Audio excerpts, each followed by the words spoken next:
శ్రీశైలం జలాశయానికి వరద ఉధృతి పెరుగుతోంది. ఎగువ పరివాహక ప్రాంతాల నుంచి భారీగా వరద నీరు జోరాల శ్రీశైలం జలాశయాలకు చేరుకుంటోంది. దీంతో కృష్ణమ్మ పరవళ్లు తొక్కుతోంది. వరద ప్రభావంతో శ్రీశైలం ప్రాజెక్టు 10 గేట్లు 10 అడుగుల మేర ఎత్తివేశారు. నీటిని దిగువకు వదులుతున్నారు. దీంతో కృష్ణమ్మ నాగార్జున సాగర్ వైపు పరుగులు పెడుతోంది. జోరాల నుంచి ఇన్ఫ్లోగా 2,82,142 క్యూసెక్కులు ఉండగా అవుట్ఫ్లో 3,48,690 క్యూసెక్కులుగా ఉంది.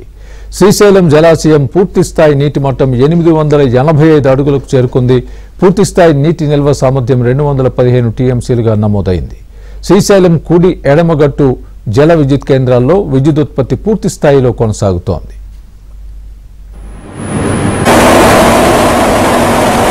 చేరుకుంటోంది. దీంతో కృష్ణమ్మ పరవళ్లు తొక్కుతోంది. వరద ప్రభావంతో శ్రీశైలం ప్రాజెక్టు 10 గేట్లు 10 అడుగుల మేర ఎత్తివేశారు. నీటిని దిగువకు వదులుతున్నారు. దీంతో కృష్ణమ్మ నాగార్జున సాగర్ వైపు పరుగులు పెడుతోంది. జోరాల నుంచి ఇన్ఫ్లోగా 2,82,142 క్యూసెక్కులు ఉండగా అవుట్ఫ్లో 3,48,690 క్యూసెక్కులుగా ఉంది. శ్రీశైలం జలాశయం పూర్తిస్థాయి నీటి మట్టం 885 అడుగులకు చేరుకుంది.